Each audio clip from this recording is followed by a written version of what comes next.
Let me ask y'all this, because this is one thing we talked about. We talk about, reality rap. That's what we gonna call it from now on. Yes, yeah. Even though the list is called the gangster rap, for purposes. Yeah, the Source magazine did us like that. When me and Face and Spice did the cover, they stopped saying gangster rap and was like, is it reality rap?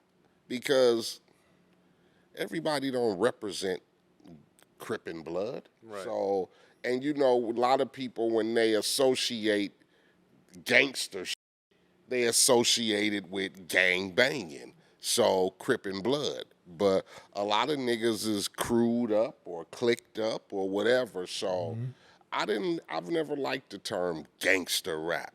You get me?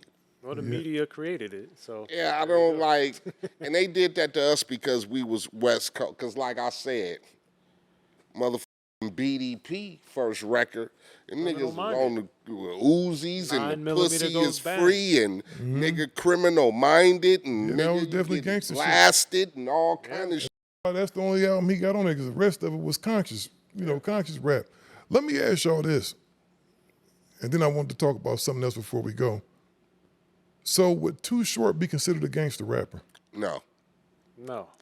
As hard as this music is, because that shit seems I don't consider his shit gangster because Too Short was, I consider Short's rap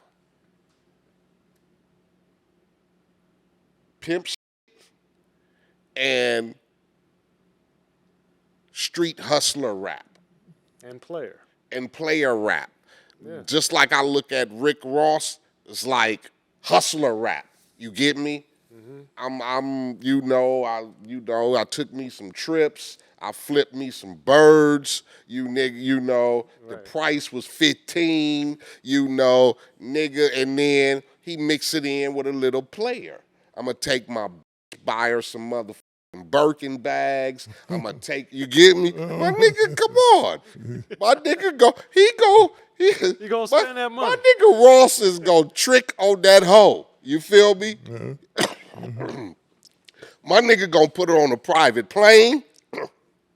My nigga gonna fly the bitch to London for lunch and then fly the bitch back. You know what I'm saying?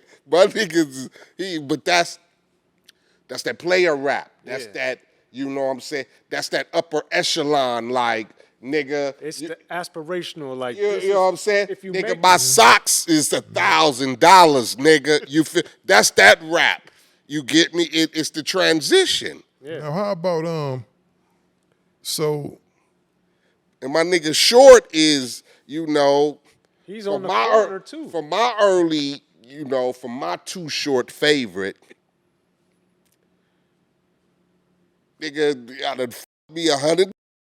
You get me? I met this girl. Her name was Lisa. She gave me a piece, and it was like pizza, and I Janet. She had the biggest booty on the planet. My nigga's a player. You get me? Yeah, Short is definitely a Mac, born a Mac.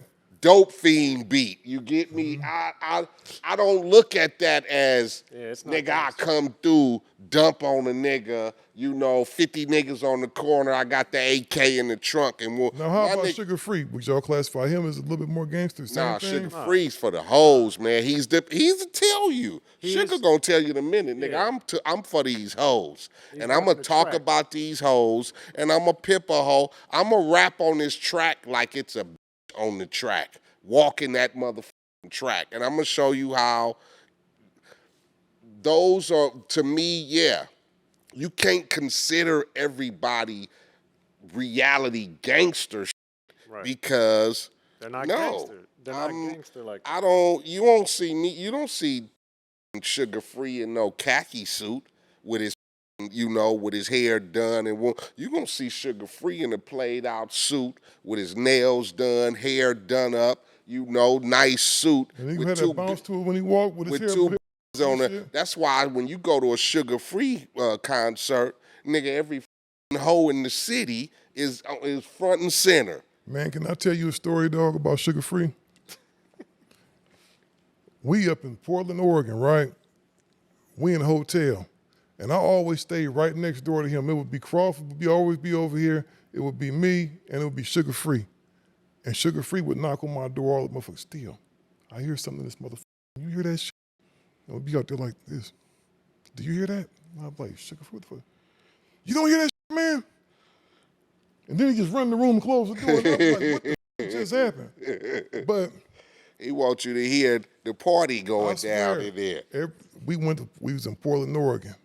We in the room talking, right? We actually about to leave to go get on the bus to go to the venue, right? A girl come up there. She want to meet Sugar Free. Her boyfriend is there. Like her real boyfriend is there. So he on board. They taking pictures and stuff like that. Sugar Free said, "What's that?" And said, "You reckless eyeballing." Said, "You reckless eyeballing for sure." And the girl look at him like this, and the dude is like looking like he don't know what happened.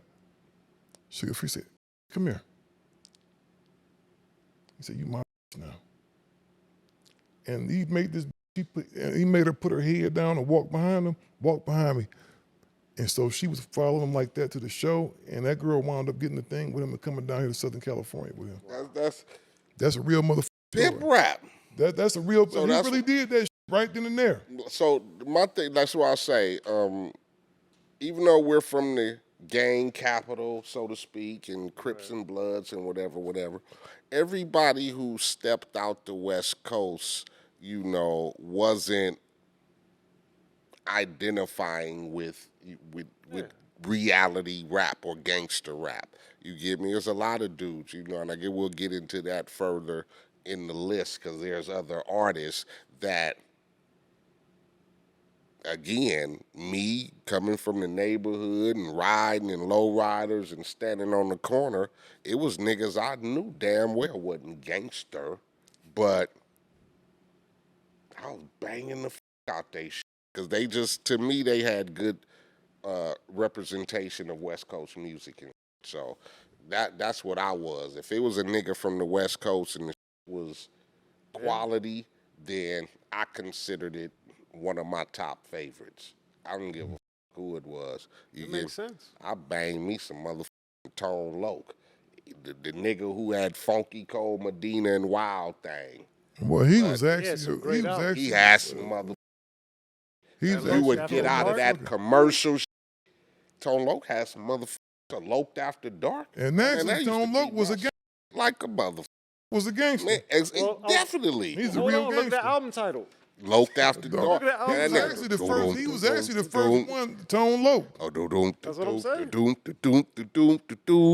And he had the Chiba Bang that. Chiba was the shit. Do y'all ever remember an artist called Chiba?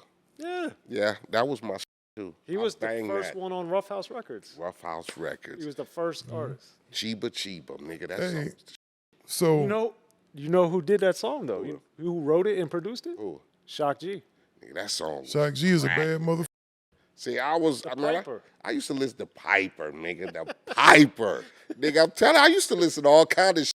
You would think like a nigga like coming from the hood. Like, nigga, I used to be banging Chiba the Piper going around. It was a gang of songs that was just hard to me. Gangster Chronicles, we gon' tell you how it goes. If I lie, my nose will grow like Pinocchio. We gon' tell you the truth and nothing but the truth. Gangster Chronicles, this is not your average show.